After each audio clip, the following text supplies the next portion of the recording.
Abram suas Bíblias em Romanos 12 e nós vamos ler dos versículos 9 a 21. O amor seja sem hipocrisia. Odeiem o mal e apeguem-se ao bem. Amem uns aos outros com amor fraternal. Quanto à honra, deem sempre preferência aos outros. Quanto ao zelo, não sejam preguiçosos, sejam fervorosos de espírito, servindo o Senhor. Alegrem-se na esperança, sejam pacientes na tribulação e perseverem na oração. Ajudem a suprir as necessidades dos santos, pratiquem a hospitalidade. Abençoem aqueles que perseguem vocês. Abençoem e não amaldiçoem. Alegrem-se com os que se alegram e chorem com os que choram. Tenham o mesmo modo de pensar de uns para com os outros.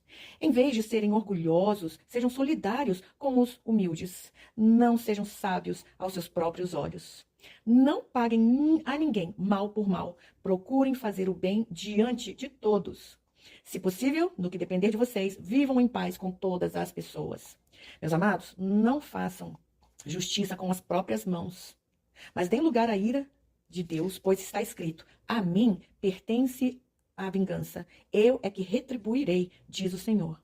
Façam o contrário. Se o seu inimigo tiver fome, dê-lhe de comer. Se tiver sede, dê-lhe de beber, porque fazendo isto, você amontoará brasas vivas sobre a cabeça dele. Não se deixe vencer pelo mal, mas vença o mal com o bem. Amém? Glória a Deus.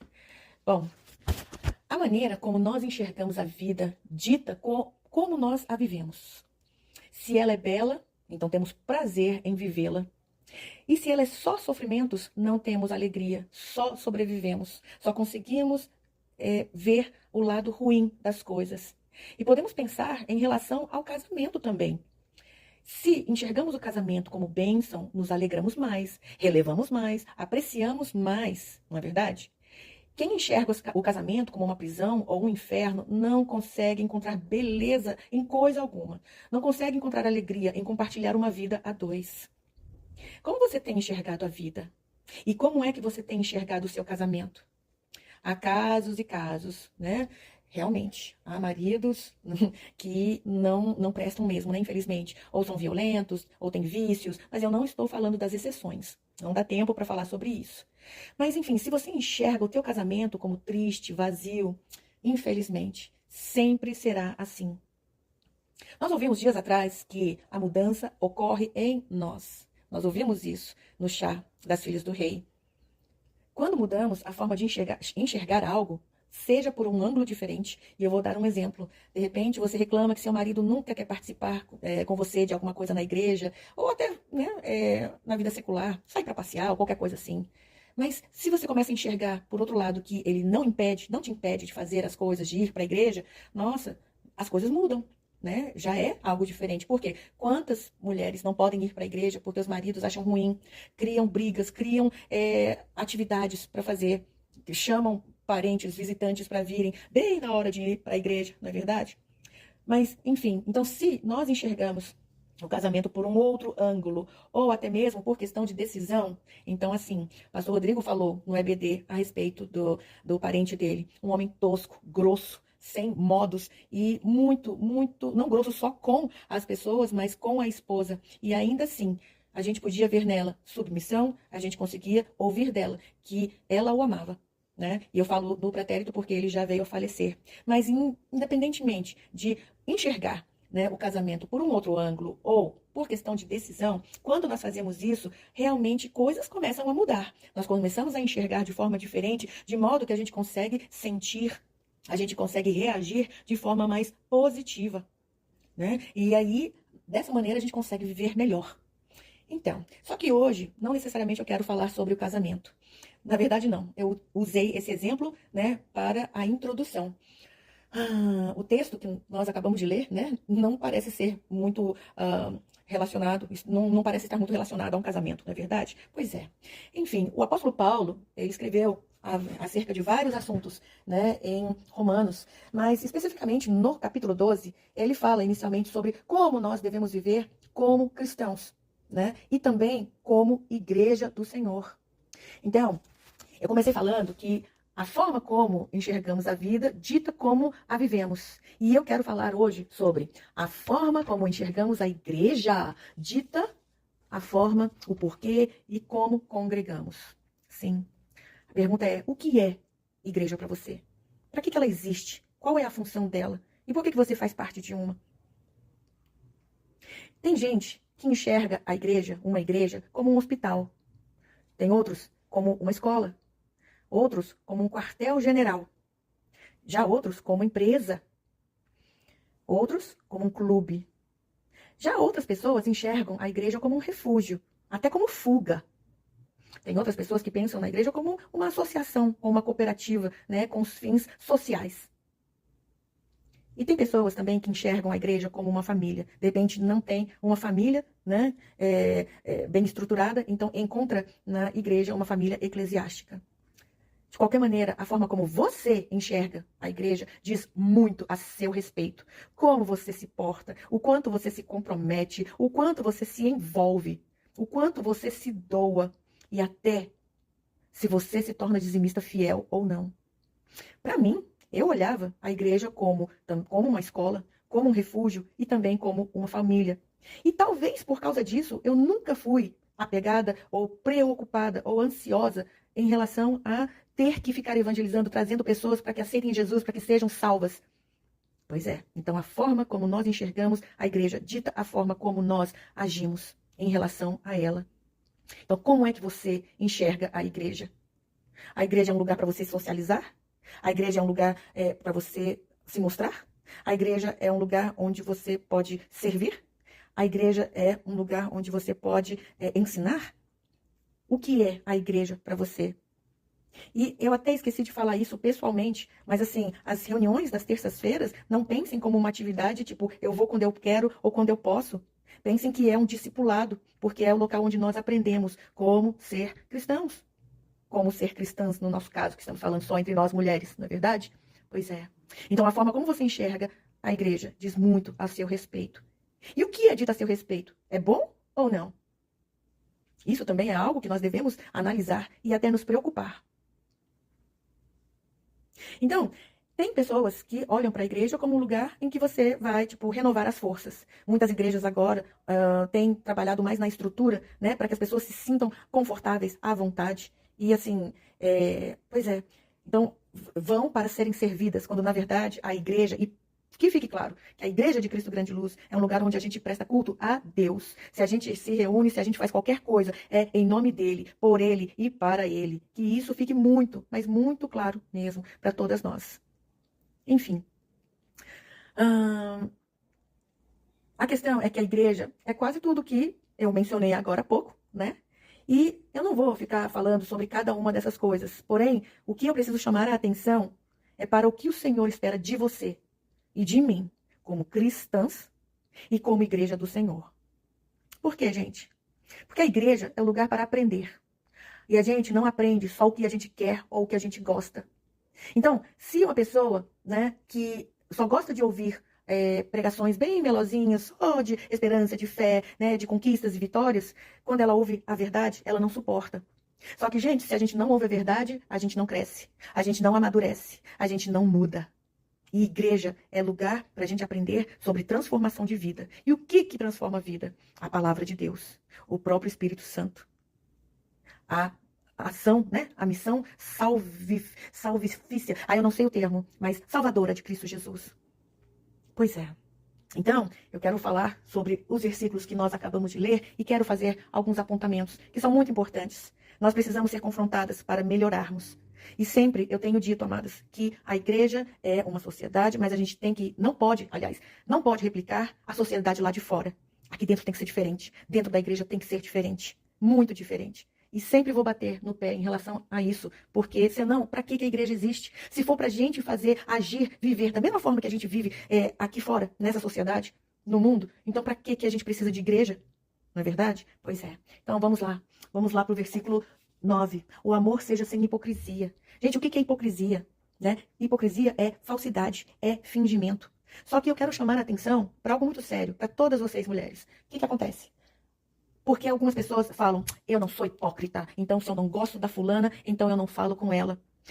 Olha, gente, há uma diferença muito grande entre hipocrisia e falta de educação. Então, se a gente chega no lugar, a gente cumprimenta todo mundo. Porque se a gente não, ou a gente cumprimenta todo mundo, a gente não cumprimenta ninguém. Né? Se a gente não cumprimenta ninguém, é uma falta de educação, fato. Mas também é uma falta de educação você pular, você escolher a quem você vai cumprimentar. Isso é feio. Isso não é atitude de uma pessoa que se diz cristã. E nós precisamos parar com isso na nossa igreja, porque tem gente que faz isso e está errado. Por quê? Porque, gente, pessoas que vêm visitar, né, aí são bem recebidas, tudo mais, ok, mas elas separam. Então, se uma pessoa vê, da igreja ou não, tá, visitante ou não, vê você cumprimentando fulana, pula ciclana e vai para, né, a próxima, Beltrana, pois é feio isso. Não é bonito. Então, vamos parar com isso. Eu vou começar a reparar, porque eu não reparo nessas coisas para eu não me aborrecer, para eu não pecar. Mas eu vou fazer porque a gente precisa mudar essa cultura. Se você está com problema com alguém da igreja, vá se resolver. Vá se resolver. Mas, eu não sou hipócrita. Eu não vou cumprimentar uma pessoa que eu não estou com vontade de cumprimentar. Então, não cumprimenta ninguém. É o mínimo, sabe? Porque tá feio. As pessoas veem, as pessoas percebem. E, sabe, isso é atitude de pessoa imatura. Então, essa palavra, estou falando para exatamente todas nós amadurecermos, para nós crescermos. Ok. Vamos terminar o versículo? Odeiem o mal e apeguem-se ao bem. Então, tem pessoas que sofreram ofensas, preferem se segurar na ofensa. Quando, na verdade, quando a gente não perdoa, isso é pecado, isso é o mal. Mas a gente prefere ficar, então, se segurando no mal, quando a gente sabe que tem que fazer o bem, né? Então, vamos odiar o mal e vamos nos apegar ao bem, por favor. Versículo 10 diz, amem uns aos outros com amor fraternal. Por que teve que ter essa palavra fraternal? Por que não foi só amor? Ué, já é o suficiente, né? Mas fraternal, o que significa fraternal? Com afeição, sabe? Carinhosamente. Então, de repente, você não é o tipo da pessoa que gosta de abraçar, né? E realmente há outras formas de se mostrar o amor. Mas se você não é do tipo que abraça, pelo menos elogie, né? Fale coisas que edifiquem, demonstre o carinho, demonstre o amor com gestos, com atitudes, com palavras, com toques, né? Com tato. Sim, isso é importante, tá? Ok. Continuando, quanto à honra, deem sempre preferência aos outros. Façam isso, gente. Na igreja, a gente não pode ficar escolhendo. Eu honro a pastora Rose porque ela é pastora, né? E aí a outra irmãzinha que é bem timidazinha, que é nova na igreja, nem olha na cara. Isso é feio. Deus está olhando e ele não aprova isso daí. Ele quer que nós honremos uns aos outros. Ele quer que nós sirvamos uns aos outros, independentemente de quem seja. E que nós façamos isso em nome do Senhor Jesus. E eu vou falar um pouquinho a respeito de honra em relação à hierarquia. Olha só, gente. Na nossa igreja, nós temos, então assim, na hierarquia, acima estão os pastores, né? Abaixo dos pastores estão os diáconos, né? E também, depois dos diáconos, tem os obreiros. E assim, é esperado respeito a essas pessoas. Então, não é só obedecer a pastora Rose. Não, gente. Se uma diaconisa solicitou alguma coisa para você, vá e faça. Vá e faça. Obedeça. Respeite a hierarquia, por favor. Primeiramente, assim, no caso, né, tem a questão da idade, tá? Porque quando uma pessoa mais velha pede algo e você não faz, isso é falta de educação, isso é desrespeito, tá? Mas tem a questão da hierarquia dentro de uma igreja também. E eu espero a obediência e respeito à hierarquia. Então, até entre nós mesmos pastores, né, nós temos 2 pastores que estão acima, né, que são os pastores seniores, né? Mas acima mesmo dos pastores seniores tem uma, né, pastora que está acima. E sim, nós respeitamos e obedecemos a hierarquia, sabe? Então, assim, que isso seja bem observado na nossa igreja, por favor. Então, versículo 11, quanto ao zelo, não sejam preguiçosos, sejam fervorosos de espírito, servindo o Senhor. Então, é para o Senhor que vocês estão fazendo as coisas. Até mesmo, assim, quando a gente vai para a igreja, a gente está indo por ele, para ele, mas nós somos abençoadas, né? Em troca, Deus, não é nem troca, pelo amor de Deus, mas assim, em retribuição, assim, Deus se alegra em nos abençoar. Então, assim, façamos, pessoas olhando ou não, vamos servir fervorosamente, sem preguiça, tá? Mas com zelo, por favor. O versículo 12 é interessante. Acompanhem aí na Bíblia de vocês. Essa questão do versículo 12 não tem a ver só com você, não. Tem a ver com você, mas diante dos outros também da igreja. Então vejam, alegrem-se na esperança, sejam pacientes na tribulação e perseverem na oração. Então, Alegre-se na esperança. E você faz isso não porque você é melhor do que qualquer outra pessoa, mas para contagiar outras pessoas com esse espírito otimista, sabe? Com esse espírito assim, desbravador, confiante e que tem fé no Senhor. A gente não faz só por nós, não, né? Por nós mesmas. A gente faz isso pela igreja, para a igreja também, sabe? E da mesma maneira, sejam pacientes na tribulação. Todos passam por momentos de provação, de tribulação, e a gente não pode desistir. A gente tem que ser perseverante. Então, assim, a gente tem que ser paciente, né? Na primeira tentativa, na primeira semana que orou por algum motivo, Deus não respondeu, aí já quer murmurar, já quer desistir.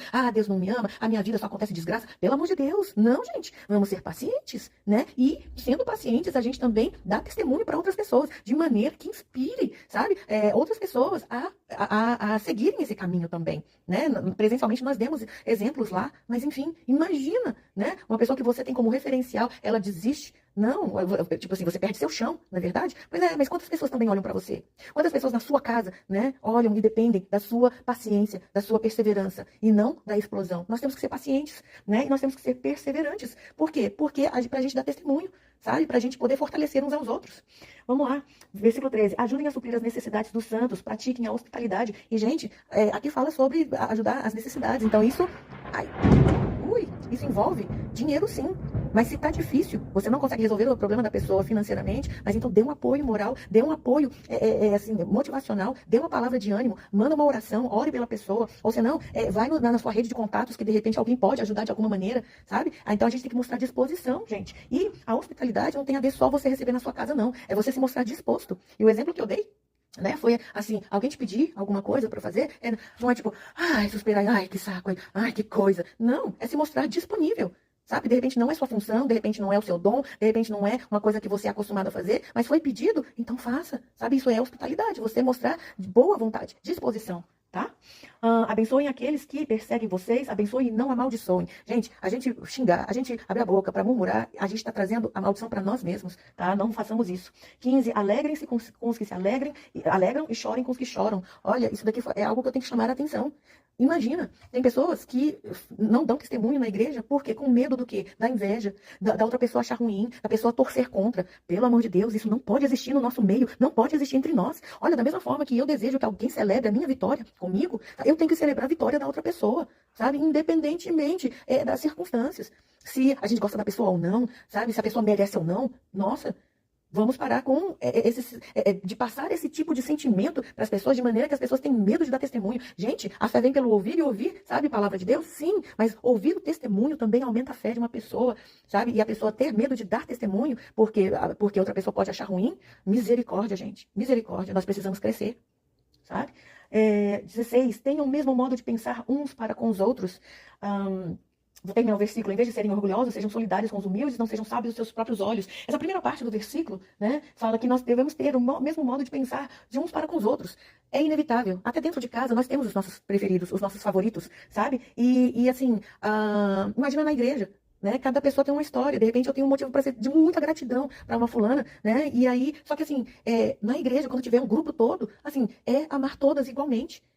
Então, imaginem, eu chegar na igreja, eu amo você, fulana, você é tão especial, você é linda, você é tão, assim, você me inspira. E aí depois eu vou para a próxima pessoa, né, tipo, Pai Senhor, e dá um soco bate, bem, bem chulo. Gente, isso é feio.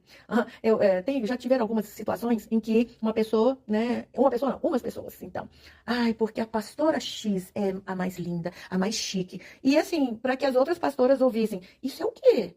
Isso é ridículo. Isso é o quê? Mostrar favoritismo? Mostrar que a outra é melhor? Pelo amor de Deus, gente. A gente, assim, eu sei que tem as pessoas que têm afinidade e proximidade com pastoras, assim, cada uma tem uma, ok, mas não precisa ficar anunciando dessa maneira, nem com pastoras e nem com outras irmãs também. Isso é infantil, isso é feio. Sabe? A gente tem que elogiar todas igualmente, a gente tem que amar como um corpo só. E aí, se eu amo uma fulana porque ela sempre foi muito boa pra mim, sempre me ajudou, sempre foi pau pra toda obra, etc e tal, tá, então eu vou amá-la, né? Vou amá-la muito, vou orar muito por ela, vou fazer o bem pra ela, sim, mas não de maneira que eu fique tão nítido, assim, que há acepção de pessoas. Não, gente, não dá, isso é feio, tá? A pastora Y é a minha favorita. Problema seu. Fica com isso pra você. Isso vai edificar em quê os outros? E aí ficar trazendo picuinha. Não, mas eu gosto mais da outra, porque ela é muito mais carinhosa comigo. Para, gente. Isso são futilidades que não edificam em nada. Causam constrangimento, sabe? Então, vamos ter cuidado em relação a isso, por favor. Olha, Na versão Nova Bíblia Viva, está escrito assim: trabalhem juntos com alegria. Não sejam orgulhosos, não procurem. Oh, meu Deus, que letra feia. Não procurem a boa graça de gente importante. Alguma coisa assim. Mas tenham prazer na companhia de gente comum. E não sejam sábios aos seus próprios olhos. Então, o primeiro ponto que eu quero falar aqui a respeito desse versículo, gente, é para a gente trabalhar junto com alegria. Tem pessoas que não conseguem trabalhar juntas. Tá errado isso, porque a igreja nunca foi algo individual, nunca foi algo assim, uma pessoa, nunca foi individualista, nunca foi pensando em uma pessoa só. A igreja tem a ver com conjunto, com unidade, sabe? Então, se você tem problema em trabalhar com pessoas, aprenda a conviver, porque a igreja serve para isso, para a gente treinar, sabe? Mas a outra parte do versículo que eu queria falar é o seguinte: não façam as coisas só quando os pastores estão por perto. Eu já ouvi isso várias vezes, que fulana, quando o pastor tá, é assim, prestativa, ajuda, é pau para toda obra, faz um monte de coisa, mas quando o pastor não tá, vai pedir alguma coisa, ainda fala, não vou fazer não, sabe? Ainda põe um monte de empecilho, obstáculos para não fazer. Gente, pastores estando ou não, Deus está vendo. Deus vê tudo, sabe? E como é vergonhoso, né, gente? Então, fazer quando os pastores estão vendo, para quê? Para receber elogio? Pelo amor de Deus.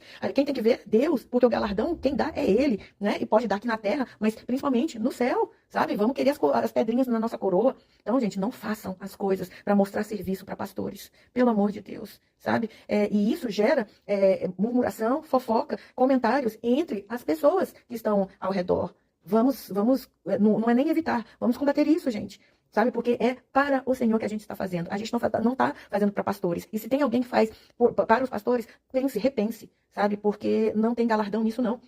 Agora, pastor estando ou não, faça bem feito, faça em conjunto, faça com alegria, sabe? Deus está vendo. Deus é quem recompensa, ok? E outra, eu só obedeço a pastora, o que o pastor mandar. Então, se um diácono pediu alguma coisa, se um diácono falou alguma coisa, não vou fazer. Tá errado. Tá errado. Abaixo dos pastores estão os diáconos, que são incumbidos, né, de tarefas, de funções e etc e tal. Então, se um diácono pede, obedeça, tá? Não passe esse vexame, por favor, em nome de Jesus. Então, terminando, vamos lá. Não paguem a ninguém mal por mal. Procurem fazer o bem diante de todos, tá? Não é só diante dos pastores, não. É diante de todos. Por quê? Porque tem a ver com testemunho, sabe? Tem a ver com edificação do corpo, tá, gente? Em nome de Jesus. Se possível, no que depender de vocês, vivam em paz com todas as pessoas. É difícil, dentro da nossa própria casa, né? Quando o gênero não bate, quando os temperamentos são diferentes, né? Tem um maior pé de guerra. Imagina, dentro da igreja, um monte de cabeças que pensam de forma diferente, tem opiniões diferentes, gostos diferentes, não é, gente? Pois é, mas aí, aqui a palavra de sabedoria viva, né? Assim, no que depender de você, viva em paz com todas as pessoas. Isso é sabedoria. Nós compartilhamos presencialmente, né? Que chega uma idade que, assim, a gente, vira lema de vida. É melhor ter paz do que razão. E isso daí serve para a igreja, isso aí serve para o casamento, isso aí serve até no trabalho, no serviço. Ficar discutindo com um colega de serviço, misericórdia. Chega um ponto que você fica assim, sabe por quê? É melhor ter paz. Sinceramente, né? 19, meus amados, não façam justiça com as próprias mãos, mas deem lugar à ira de Deus, pois está escrito: a mim pertence a vingança, eu é que retribuirei, diz o Senhor, né? Façam o contrário, se o seu inimigo tiver fome, dele de comer. Então, se tem alguma irmãzinha que não te dá um abraço, não te cumprimenta, vai você e cumprimenta. A gente tem que parar de se ofender com facilidade, a gente tem que parar de mimimi, né? Fulano olhou de lado, né? Olhou para mim, passou reto. O que está acontecendo? Ué, tá com dúvida? Vai perguntar: amada, aconteceu alguma coisa? Né? Por quê?